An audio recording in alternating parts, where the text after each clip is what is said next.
credit. And finally, although I was asked about what I would advise, and I think some of the advice is I think part of also what I'm saying is part of the advice about the environment for dialogue, about what you do with young people. But the question of CDF, which came during Kibaki, and after the constitution, the MP still wanted it. And even now, the ward people want a ward development fund. The women reps have got some fund. Even senators want some fund. And yet, when they travel, they are given mileage, to their constituencies and all that kind of, or counties, all that kind of stuff. So,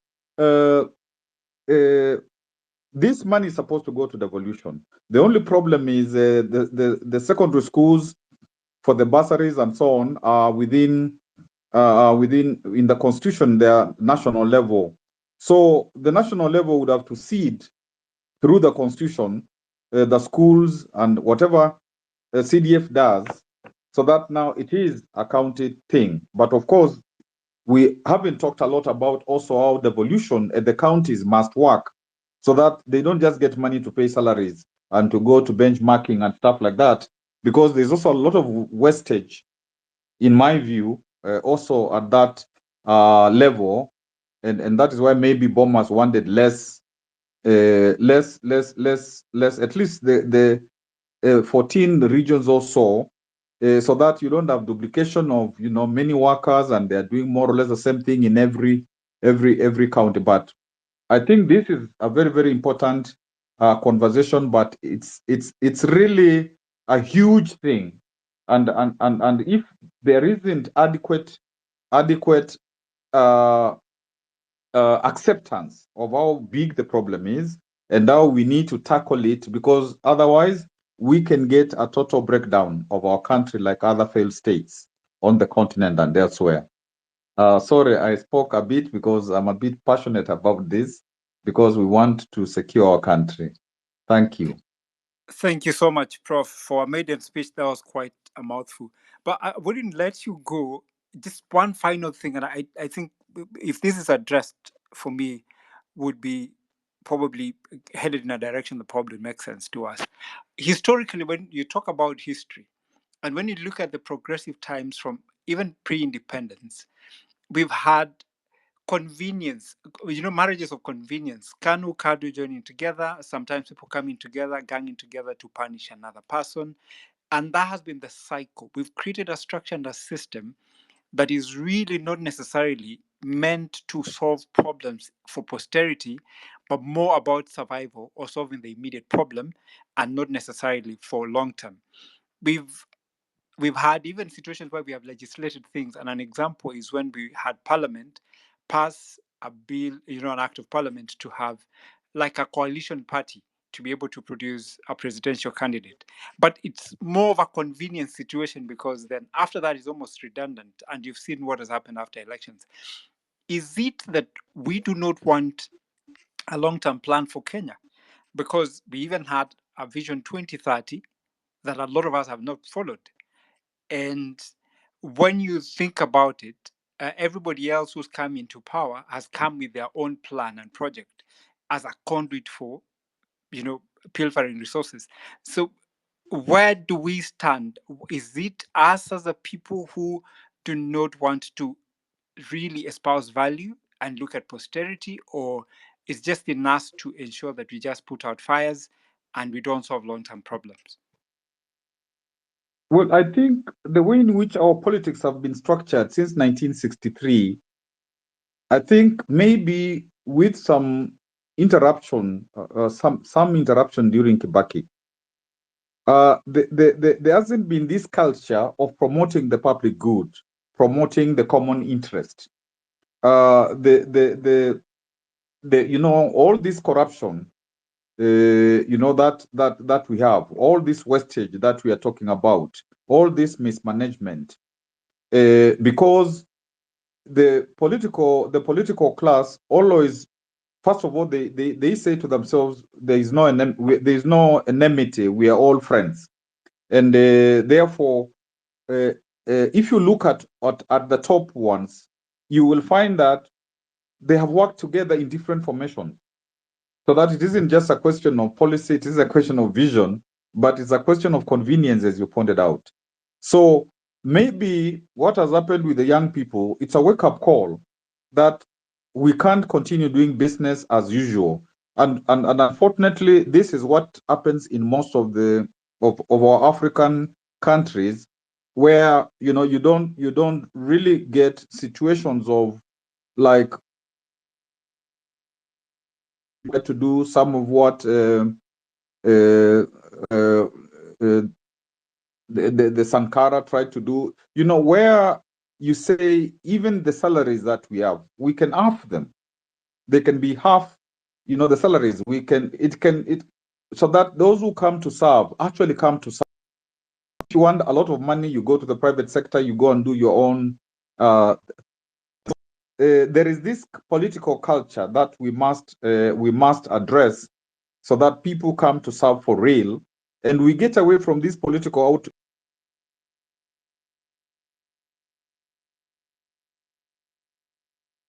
I'm afraid we're losing Prof. Kivutha, and he was talking This about political tribal culture. Maybe outfits, could be having a call where- interruption. Prof, can you hear me?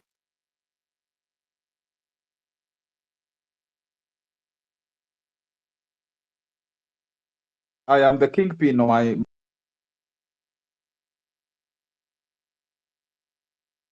Can anyone hear me? Hello? Yeah, Prof, we lost you for a bit Yes. there because I think there was an interference. And can you hear me now? Yes, Yes, Prof, we maybe can. if you can wind up on the issue of on the politics aspect, yes. Yes, let me wind up. So I think the kind of culture, therefore, that we have had, even the fact that the political parties resisted the election expenses law, something that Professor Migai was talking about, how we fund our politics. So that now, has to be discussed so that we go away from it. Now, even when we have the Vision 2030, when we have all these policies under every, like if it's agriculture, if it's youth, if it's what, we have all those policies, but they're more in the books than, being followed, getting funding for them, and all that kind of stuff. So this is something major that, again, we have to say, let's start really doing this country like how, proper countries work. But the youth have done us proud, because that's the message they are bringing. Thank you, and that is Professor Kivutha Kibwana, former Makueni governor, giving us a lot of knowledge with his experiences and, of course, in the leadership aspect and governance. Now, I want to throw a more generic question to the room, and this is to all the speakers that have come here. I was fascinated to read from Ahmed, who says, classic example of 3 generations. Professor Kibwana taught Professor Migai Akech, and Professor Migai Akech taught its Maalim. To that extent, this conversation is actually going to what we are discussing now in terms of the Generation Z, who have been lauded for calling for change, or what I would refer to as a new paradigm shift in how politics and governance is handled in our country. Nderi, Migai, and Professor, my questions to all of you is, and with your respective sectors, what is it that we have failed to pass from the older generations that would have benefited us today? And why is it that we keep talking about good policies and the implementation is always an issue to us? Is it the formulation of these policies? Is it the attitude towards these policies? I don't want to digress, but I would like for you to answer according to your sector of interest. And we'll start with Nderi, 3 minutes, followed by Professor Migai, and finally Professor Kivutha, and then we can open up space to more of the speakers. Thank you. Hi, can you hear me? Yes, sure, Nderi, kindly proceed. Thank you. I always have to check that. For me, and I've been following this thing from the get-go. I remember when Vision 2030 was started. I remember tweeting to the then CEO, as structured, it's gonna be problematic. And in fact, one of the key flagship projects of the Vision 2030 is one of the, in my view, major causes of the debt situation in Kenya. The problem with economics. So in an economy, it's not so much because economies are not grown by government. They're grown by entrepreneurs, and the reason why entrepreneurs are more effective than government is because entrepreneurs are able to identify areas where they can create value and serve, and if they're able to serve society by creating that value in an economic manner, they're able to generate profit. Now, if you look at SGR, been a huge drain of resources in the country. So the short answer to why we seem to abandon policies abruptly is because simply when reality hits, things just don't work. So there has been a dominant strain of economic thought that has pervaded Kenya since independence, breaking slightly during Kibaki 1, but came back with vengeance under Uhuru, maybe even Kibaki 2 and Uhuru 1, Uhuru 2, and now current presidency. The thing about value is you can't. I mean, the intersection between politics, law, and economics is that value creation can happen anywhere, but law tends to, especially when you have bouts of economic nationalism, tends to limit your ability, a country's ability to create value. Because entrepreneurs are technically legislated out of opportunity, and therefore unemployment grows and prices rise, and the economy generally becomes uncompetitive. So that's the real issue here, and it's an old age problem in many countries, and it's simply put as a problem. It's called the problem of economic calculation. That's the debate that was had since, I think, the 1930s, and the question is, how do economies grow? Is economic planning good for them, or do you follow markets where markets dictate where and how resources should be distributed and invested? So yeah, that's the long and short of it.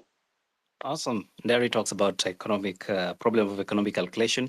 I would love to hear from Prof. Migai.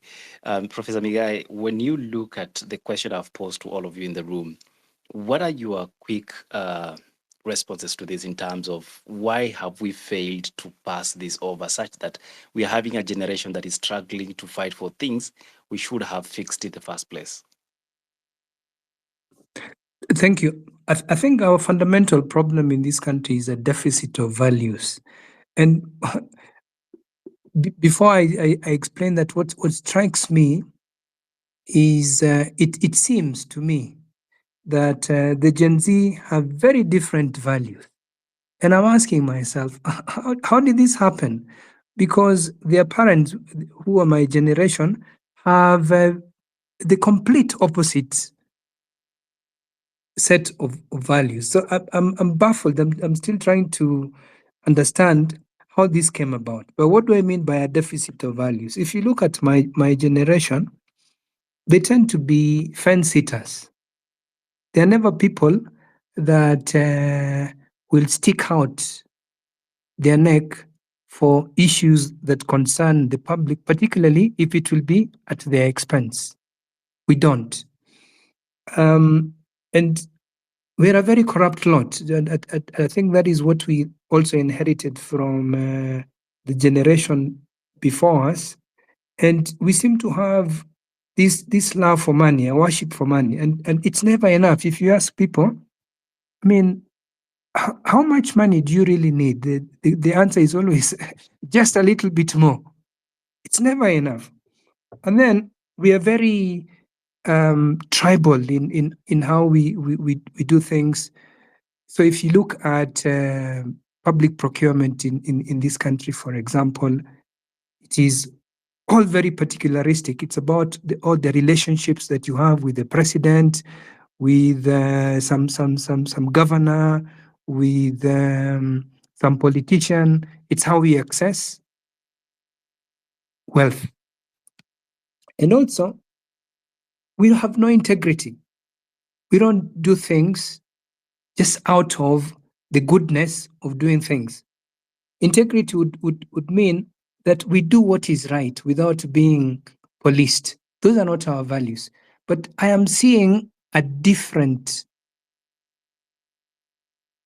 set of values among the Gen Z, and I'm still struggling to explain how has this happened, or why has it happened? Because it is a good thing. The only way that this country is ever going to change is if we truly have a different set of values along the lines that I've been outlining. Thank you. All right, that is Professor Migai talks about set of values, and that will inform our next set of questions. And unfortunately, we have lost Prof. Kibwana. I wish you two gentlemen could confirm that you are partakers of Cold Tusker. Then I would have invited you for one. However, Cold Tusker is also with us here tonight. Therefore, greetings to you and thank you for making time to be here. I'm happy to continue the conversation, but please also allow me to leave as well. Thank you very much, Professor Migai. It was a pleasure having you here. We keep talking. My pleasure. Thank you. We keep the conversation moving and we appreciate your time coming here. So as we advance the conversation, ladies and gentlemen, I want to invite now a set of new speakers and we'll start with you, Mohammed Waliye. Thank you for being here. I don't know what exactly to ask you, but I'll allow you 3 minutes of your opening remarks, and then we can advance the conversation around the history and who we are as a people and how do we forge ahead. Mohammed. Hello, can you hear me? You are loud and clear, sir. Kindly proceed. I think I have to follow the standard operating procedure of Nderi, a good friend of mine. It was very good listening to the two professors. Very good friend of mine, Professor Kibwana and Professor Migai Akech was actually my classmate, deskmate, and housemate. So unfortunately, he left. But my question to them and anyone else, I think, unfortunately, both have left, was about this national dialogue. The problem with national dialogue is it comes now with negative connotations. Basically, all the problems we've had in the past that led to national dialogue have been political. The issue now with Gen Z is more of economic than political. The question I was going to ask them and anyone in the room is, first of all, who is going to have the national dialogue? Who is going to, who will represent Gen Z? Who are we going to, who is the government? Let's assume now the problem is between the government and Gen Z. Who are they going to talk to? This is what I tweeted about a few weeks ago. It's a challenge because they don't have a leader. It's not an organized group. They don't intend to be, and I think for good reasons, because once you have leaders, then you kind of get all the problems in terms of, the agenda being hijacked and all that kind of, all sorts of things. The second question is, what type of, dialogue are they going to have? Are you going to have with Gen Z? As Professor Akech said, we have a constitution. The problem we have is basically implementing the constitution and leadership. I remember when this government came into office, and I think it was Obed who said, or who was wondering how a government that came in with a lot of euphoria, with a lot of excitement, just 2 years ago, has lost, all that goodwill. Of course, my response to that is that itself was a problem. Previously, we had governments that campaigned mostly on tribal issues, anti-Raila, sentiments, came into office and nobody bothered, what they promised. But these guys promised a lot. They had a lot of goodwill. The youth or the hustlers were promised so many things, and it was going to be a problem always because those promises were going to be very difficult to fulfill. And they got impatient and they went to the streets. So the fact that they had all that, promise and euphoria and excitement was always going to be a problem. Now, once they came into government, the big problem for them was there was no fiscal space, number one. They inherited a lot of issues, especially debt-related issues, and then they refused to basically adjust. I remember having a conversation with a very, very senior person in this government, and when they came on board, we were discussing the Hustler Fund. So my question to the gentleman was, why are you going to basically waste 50 billion on this thing? We know it will have zero impact, as Nderi said. His response was very simple. He said, we know it has no impact. We know it is of no value, but simply because we promised a Hustler Fund, we've got to do it. And that's a big, big problem.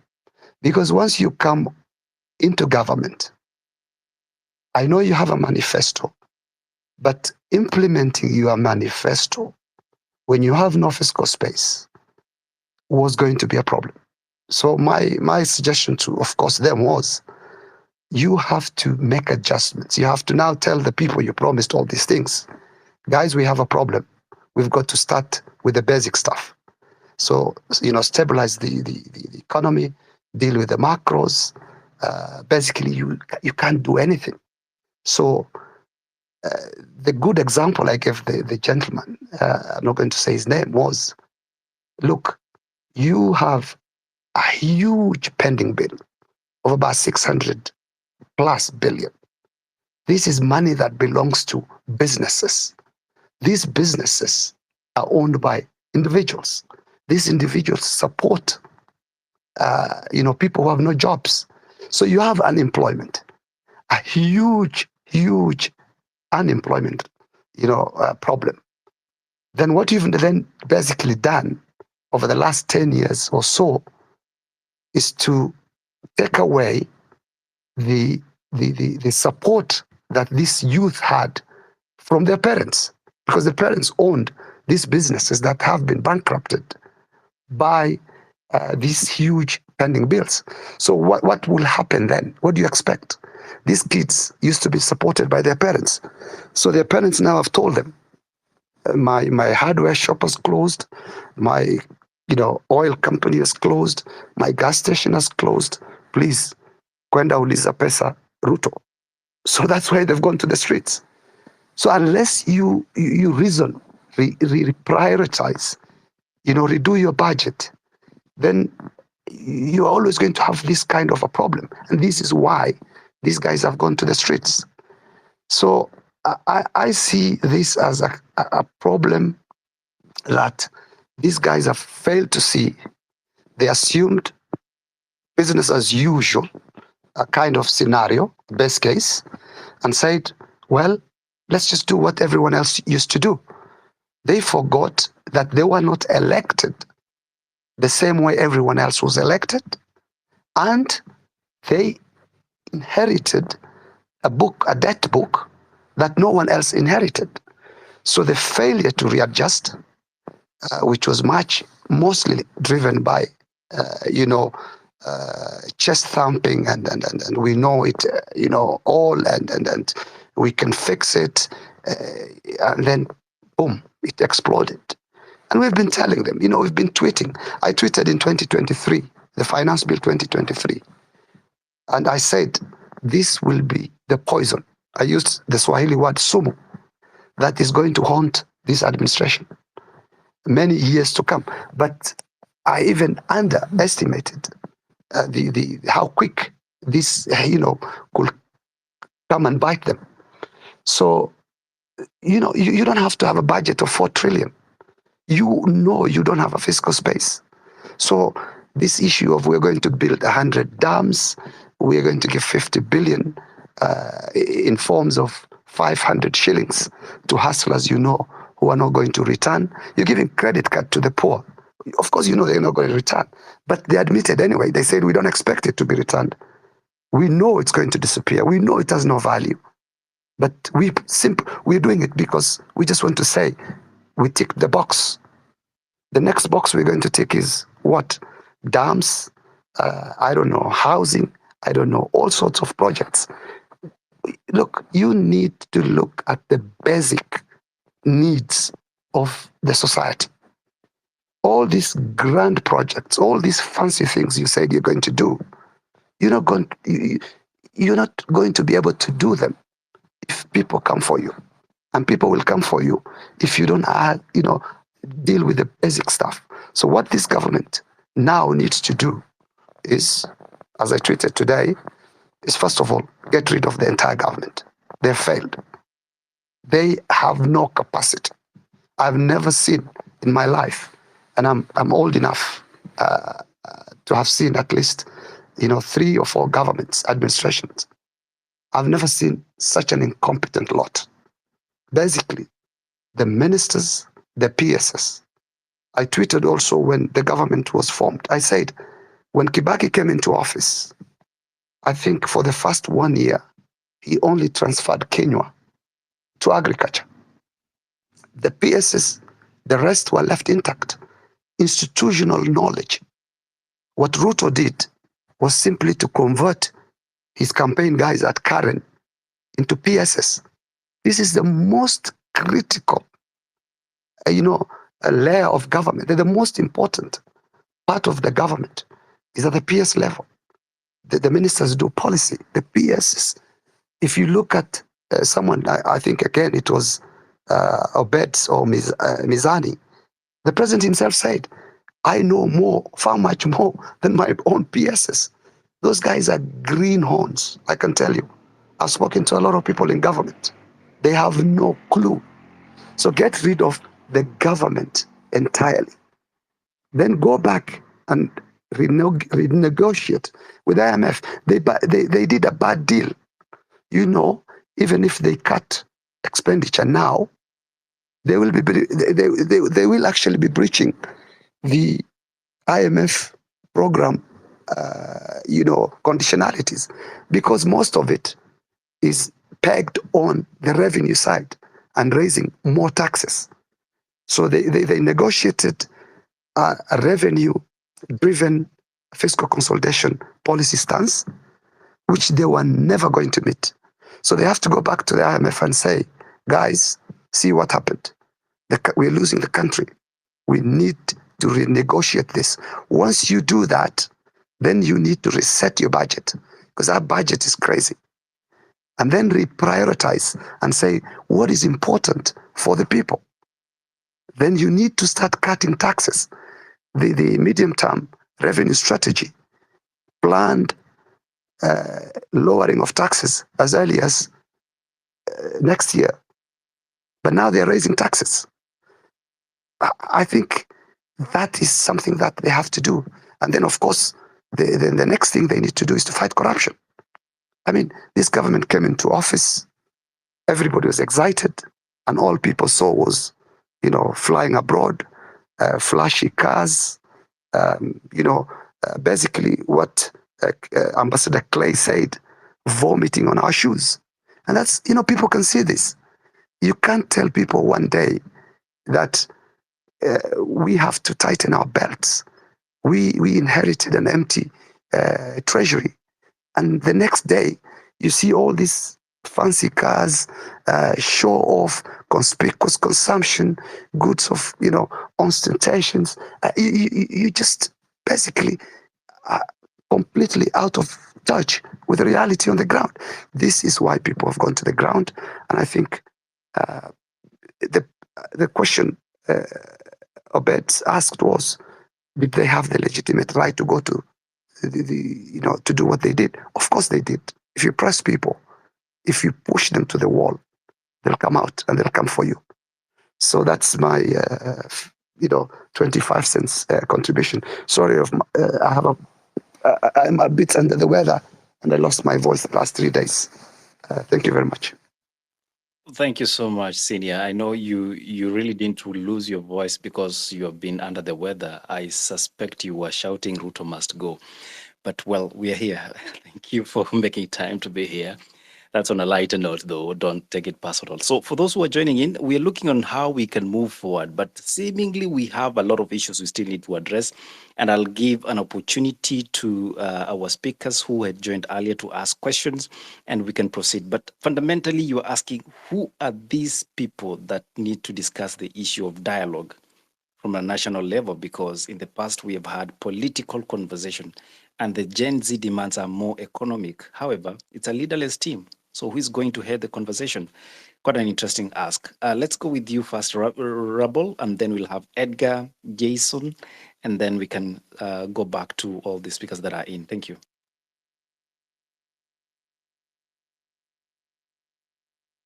Rubble, you want to proceed? Yeah. All right. Can you hear me? Yes, I'll request, because we're trying to manage time. If you have a question or a follow-up statement, make it in maximum 3 minutes, and then we can hand over the mic. All Thank you. Okay, so I just wanted to respond to something Mohammed has said. The issue of it not being a political issue and being an economic issue, I disagree. I actually believe this is the first time we are having a real political issue. The Kenyan political elite has managed over the years to redefine what politics is. It's in its very definition, it's interest of the populace, right? These are interests of the populace. When we talk of dialogue, we are looking at the historical precedence of what we understand to be dialogue, which is we have this cake, this so-called national cake. It is our turn to eat. Then the people who are not being given part of that cake, or as Uhuru called it, tutakula nyama, wengine wakimeza mate, wakumeza mate fight, and then when they fight, they come on the table, they're told, okay, kuleni nyama kidogo, shikeni ECS, shikeni EPS. That has never been about the people. Unfortunately, we lost Rubble, but it was raising a very pertinent issue on this not actually being an issue about economy, but a real political conversation on how politics has to run in this country. Hopefully, we'll get him back. Rubble, can you hear us? Rubble, confirm you can hear me? All right, let's go to, that is Edgar. Edgar, any quick comments?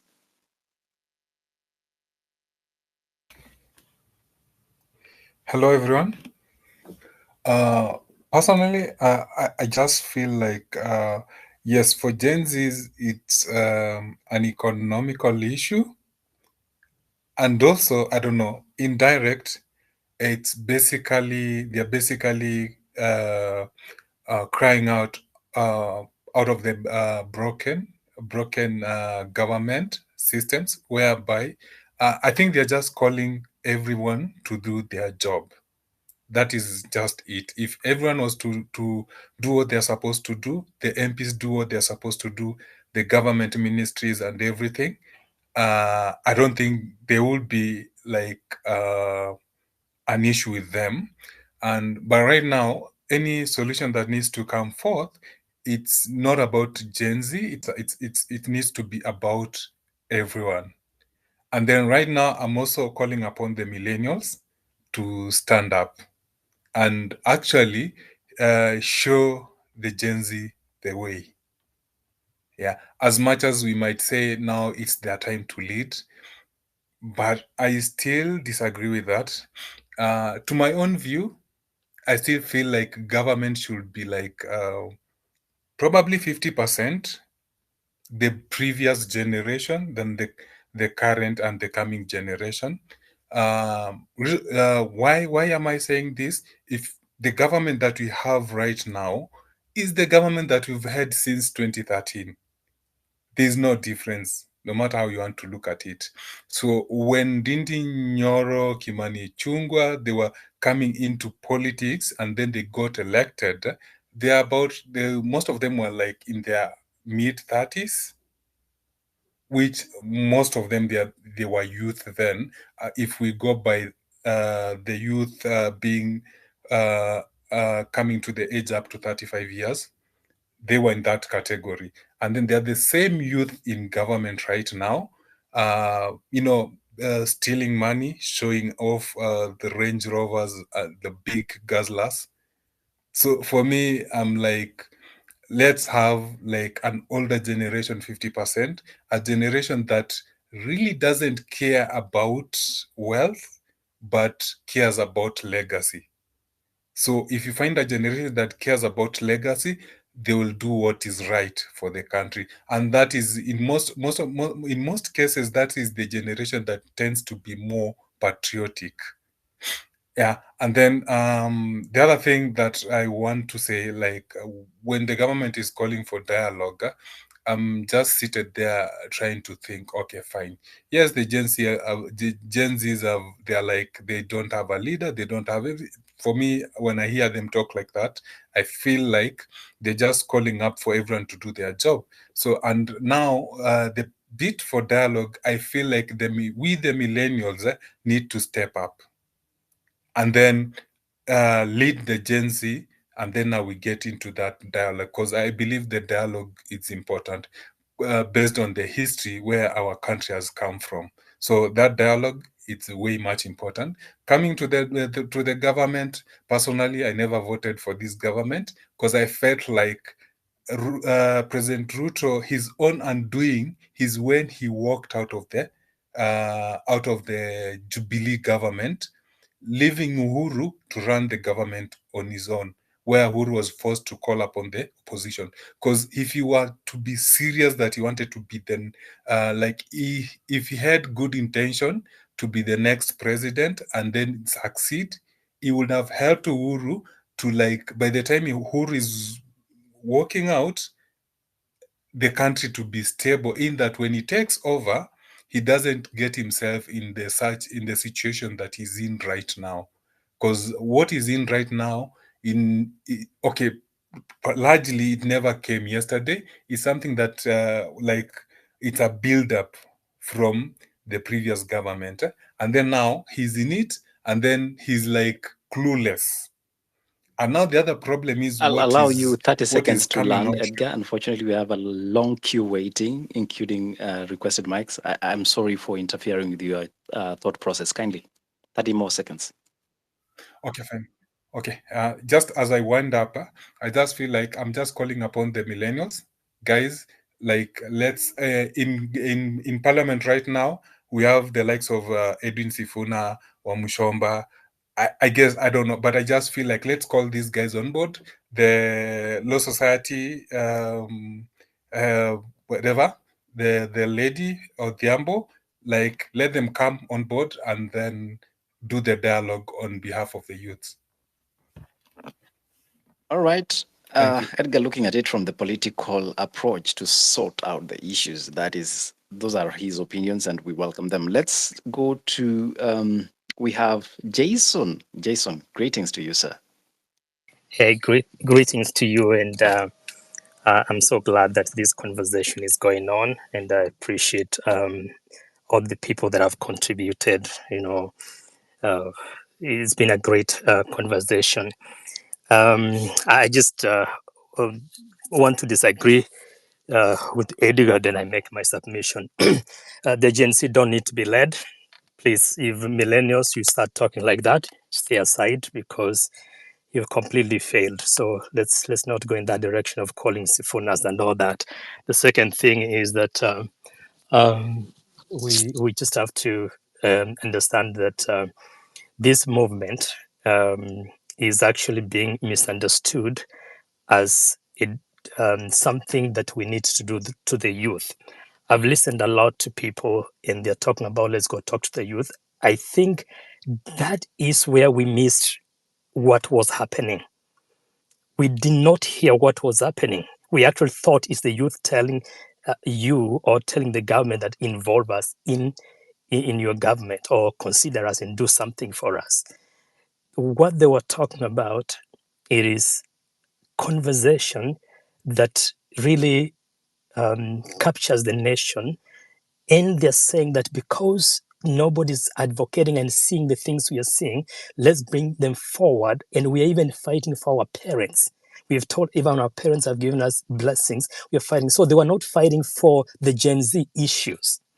Now, what they're asking is simple questions. Where is our money? You're telling us that you want to tax us because we need to pay some debt money that we borrowed.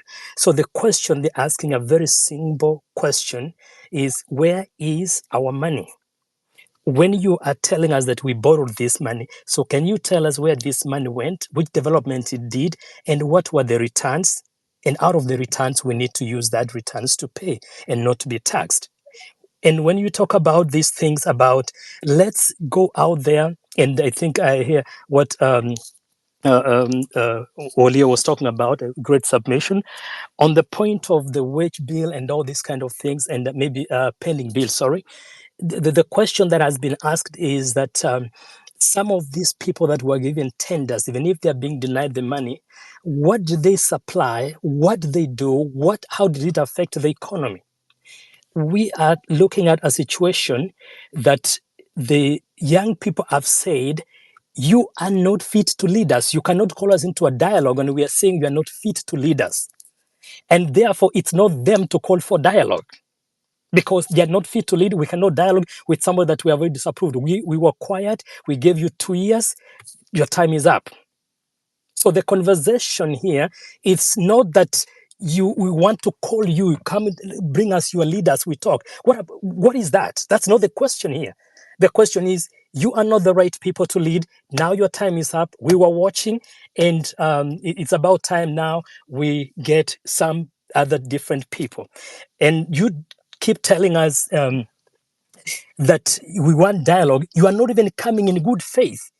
You just wake up one evening after killing us, and then you come out, you go to some AI system, you pull some notes, you come and read, yelling, not acknowledging the deaths, and then now the following day, you are calling for dialogue.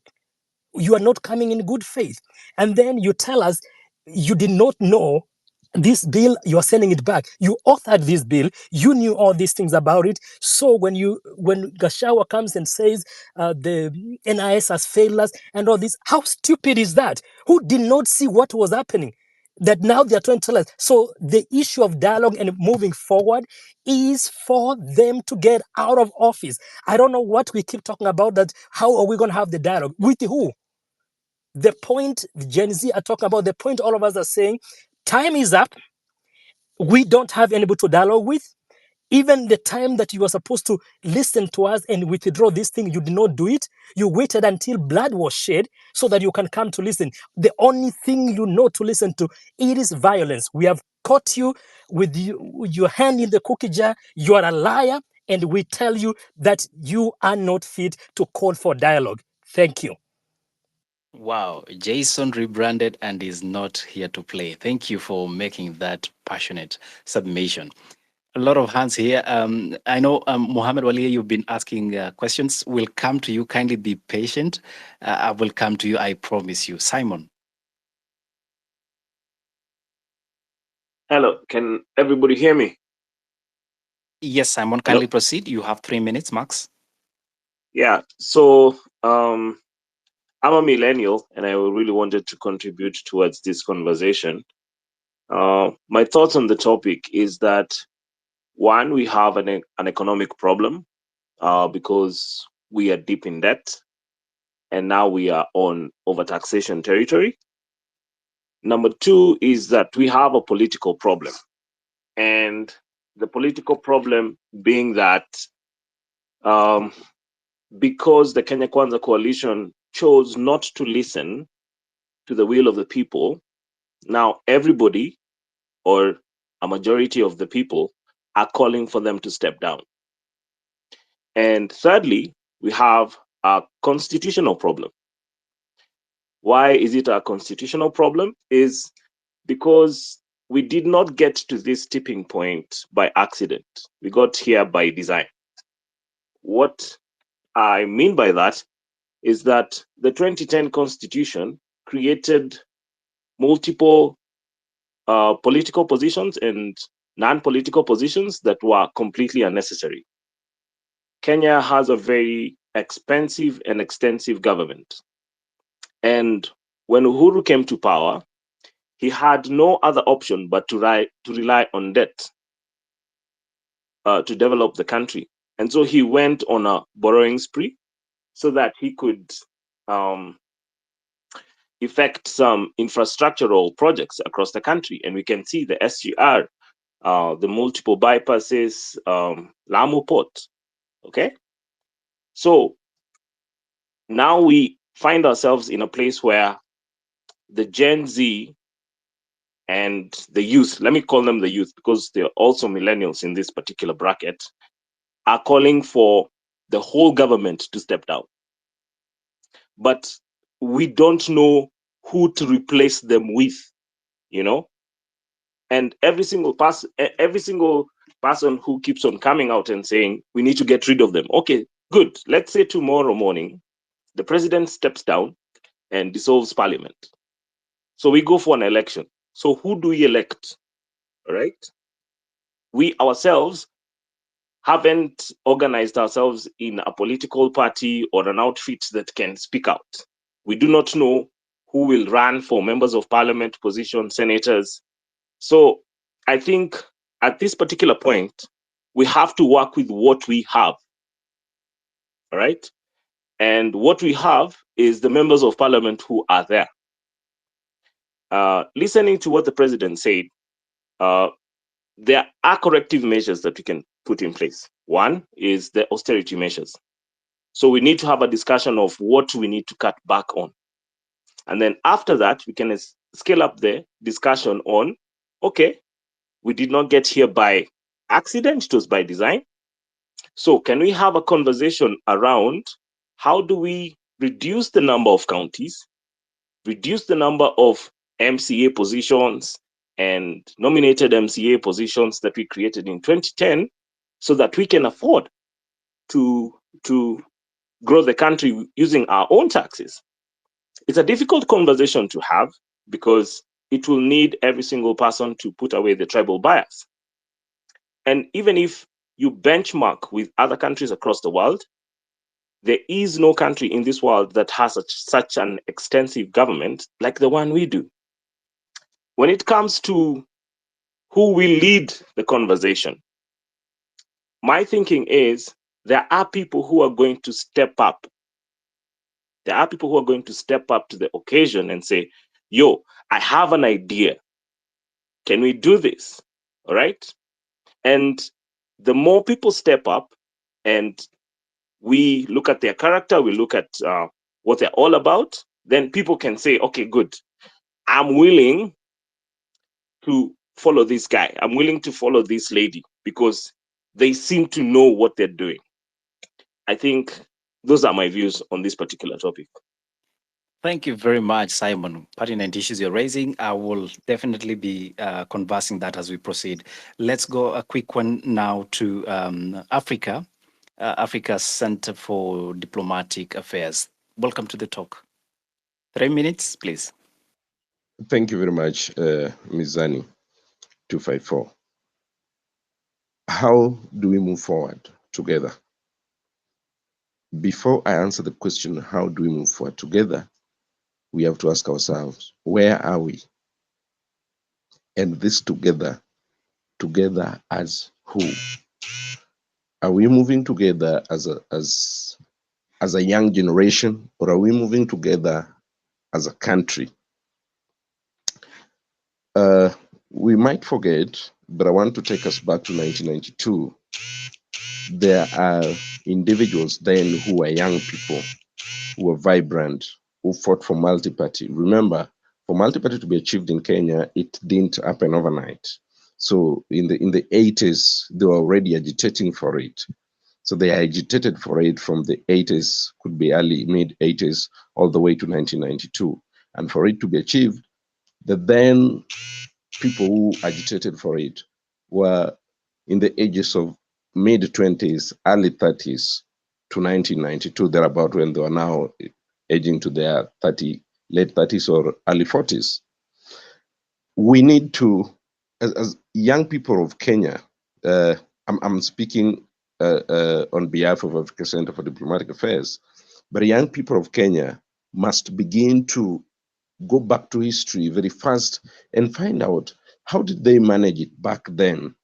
And you realize from there are people who became prominent leaders, not by the positions they held, but by the works they did in either the positions they were given after they achieved what they were agitating for. Mohammed raised a very key issue here, which is economical.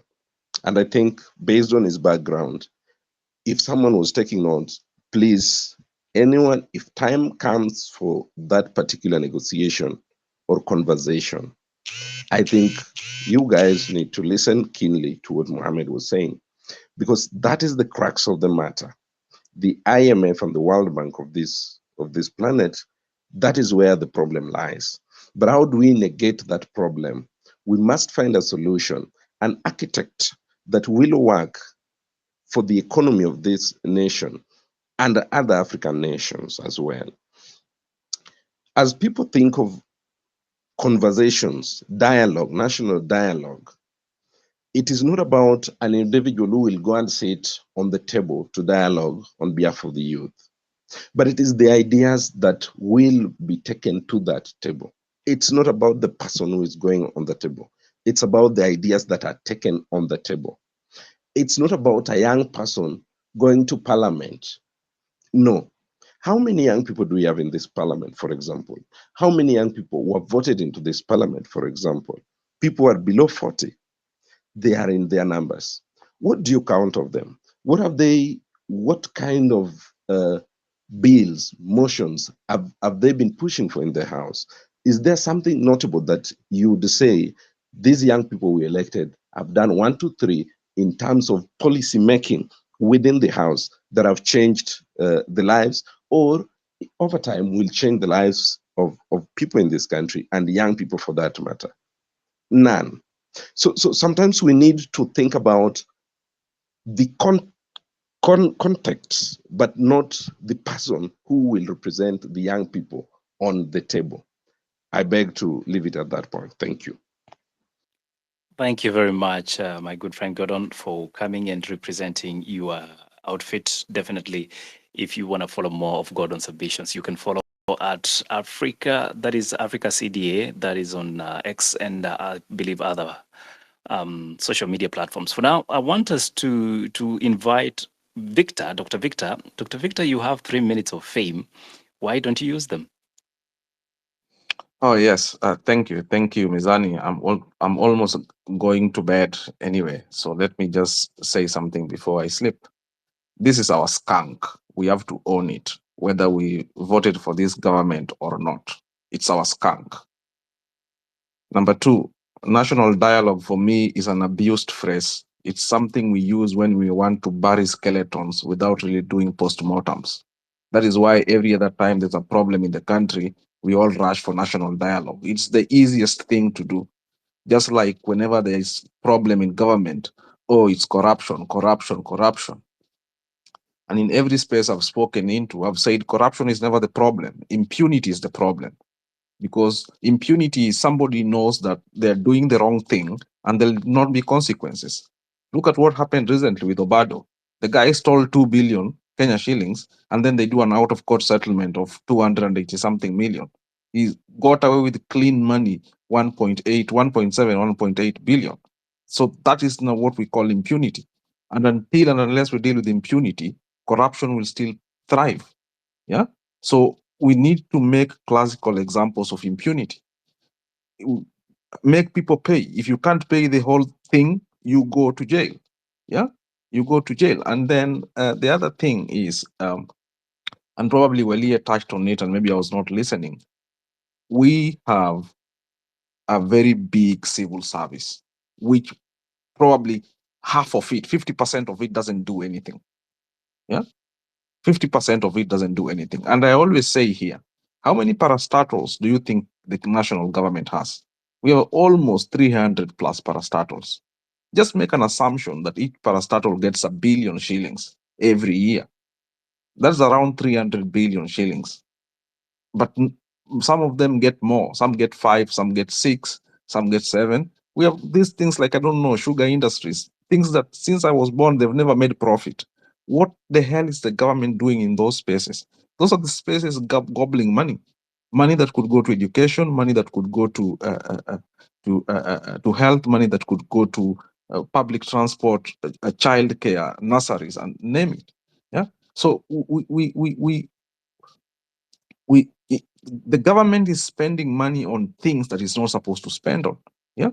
So now mbio imefika mbio imefika ukingoni. We have nowhere to turn to. And I heard somebody say here that even if we bring somebody in, that it will not solve the problem. And that is why I want this guy to remain back at 2027. Let him own this mess because he was part of it from 2013 to now. Kibaki left us in a very good space, and him and Uhuru brought us here. And when he was campaigning, he was running away from the mess. But he was part of it. So he needs to own it, and he needs to find a way of getting us out of it. And lastly, as I finish, guys, 2027 is almost around the corner. Please, I beg of you, go back to your wards. I'm not saying that go back to your country. I'm saying go back to your wards. Mimi, I'm coming back home next year, and my sole reason is to go back to my ward to try and engage in civic education. I'm not saying that I know better, but we have to understand those people down there and the political decisions they make, because those political decisions they make affect all of us. If you watched over the weekend when Kimani Ichung'wah and the rest were speaking about Gen Z and Minofu and KFC and whatever, where did they go to? They went to some rural village in Marakwet where women sit on grass and they probably don't even understand Kiswahili. Those are the people that they talk to. And they go there and then they will distribute a bit of money here, a bit of money there. Oh, si alijenga kanisa. Oh, si alileta tangi ya maji kwa shule. And that is the narrative down there. And that is the narrative that each one of us here, you have a civic duty. Is it George Orwell who said that democracy dies in darkness? Darkness simply means when citizens abscond their civic responsibility. So we as citizens, we are the vigilantes of democracy. If we don't do our role, like what we did on Tuesday, then we'll be here.